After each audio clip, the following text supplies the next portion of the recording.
जीवन काट दूंगा। राजकुमारी की आंखों में फैली बार एक आंसू झिलमिलाया। पत्थर की त्वचा पर मानो प्रेम की पहली नमी पड़ी हो। राजा विक्रम के प्रेम से जब मूर्ति जीवित हुई तो पूरे राज्य में उत्सव मनाया गया, लेकिन खुशी अधूरी थी। राजकुमारी ने आंखें तो खोली, वह बोलने भी लगी, पर उसका शरीर अभी भी अधूरा था। पत्थर और मानव के बीच अटका हुआ। वह चल नहीं सकती थी, महसूस नहीं कर सकती थी, और उसका शरीर अभी भी ठंडा और कठोर था। सब हैरान थे। तभी आकाश में एक तेज प्रकाश हुआ और दिव्य वाणी सुनाई दी। श्राप पूर्ण रूप से तब टूटेगा जब कोई 4 गुप्त रहस्यों को खोजकर उन्हें सच्चाई, साहस और करुणा के साथ हल करेगा। तभी राजकुमारी को पूर्ण मानव रूप मिलेगा। सारे लोग स्तब्ध रह गए। राजा विक्रम ने उस भविष्यवाणी को सुना और संकल्प लिया, मैं इन 4 रहस्यों की खोज करूंगा, चाहे इसके लिए मुझे समय, शक्ति या जीवन ही क्यों न देना पड़े। इसके बाद शुरू होती है एक नई यात्रा, एक श्रृंखला रहस्यमयी परीक्षाओं की, जहां हर रहस्य एक मूल्य की परीक्षा होगी। हर रहस्य एक जगह छुपा है, कोई घने जंगलों में, कोई साधुओं की गुफाओं में, कोई अपने ही मन के भीतर। राजकुमारी महल में प्रतीक्षा कर रही है, अधूरी लेकिन आशा से भरी, और राजा विक्रम निकल पड़ते हैं, एक राजा, एक प्रेमी और अब एक यात्रा पथिक बनकर। अगली कड़ी में क्या होगा?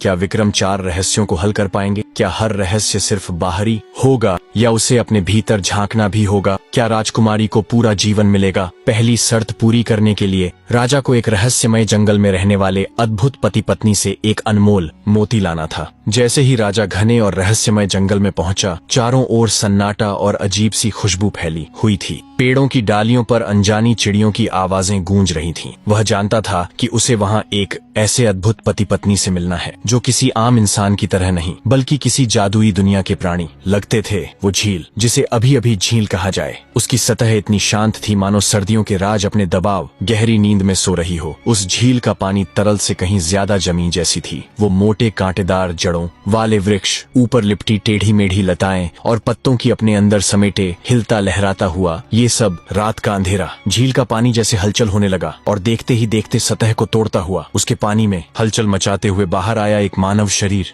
झील का पानी काले बालों वाला मानव शरीर था। गर्दन तक झूलते बाल, मांसपेशियों से सजी हुई भुजाएं जिनसे वो अपने चेहरे पर से पानी हटा रहा था। निकट पहुंच चुकी नाव की ओर देख रहा था। हल्का सा झुककर उसने अपनी बाईं हथेली बाहर की ओर रखी, फिर उसने खुद को खींचकर नाव में खींच लिया। उसका हर अंग थकावट और गीलापन से भरा हुआ, जैसे एक परत दर परत एक शानदार मानव शरीर गढ़ा गया हो, जैसे किसी प्राचीन काल के वाली बाहरी कला की मूर्ति। ऐसा लगता मानो आकाश के सारे तारे उस पर गिर पड़े हों।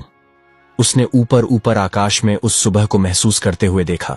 वो देख ही रहा था जब अचानक एक झपक उसके चेहरे पर पड़ी। इसी क्षण वो बोला, पवन चलाकर मैं घर पहुंचना चाहता हूँ। पवन झील को देखता हुआ झील से बाहर को चल दिया और तभी एक दूसरी मानव आकृति भी झील से निकली। ये आकृति एक झील की ही थी और पीठ से आई और उसी झील की किसी बेल की तरह उस पहले मानव शरीर की ओर लपक पड़ी। ऐसा हर बार होता था। वो झील में झपक लगाता जब उसे पानी नहीं खींच पाता, पर उसकी पत्नी की ये प्रेमी की तरह जकड़ने वाली बाहें बहुत लुभावना था। उसकी पत्नी का इस तरह पानी के बीच पास आकर प्रेम जताना, कितनी ही देर तक वो उस झील के पानी में साथ रहे। कुछ और भी था जो उनके मन में हिलोरे मार रहा था। इतना रस और इतनी आत्मा उसमें घुल गई थी कि उसकी त्वचा भी फूलनुमा हो प्रतीत होने लगी। कितनी ही देर तक वो गीली त्वचा और पानी में डूबते उतरते और अलग अलग करते रहे। फिर वक्त हो गया। वह बाहर आया और उसने पवन का हाथ कर अपनी पत्नी का हाथ भी थाम लिया। वे उस ऊंचाई पर स्थित किसी टावर की ओर बढ़ रहे थे जो कि उनका ही निवास था। वो अपनी पत्नी जैसी गीली आकृति को अपनी अंगुलियों और साफ हाथ सादे कपड़ों में किले की छत पर ले गए। जल्दी ही हर बार की तरह अंगुलनामा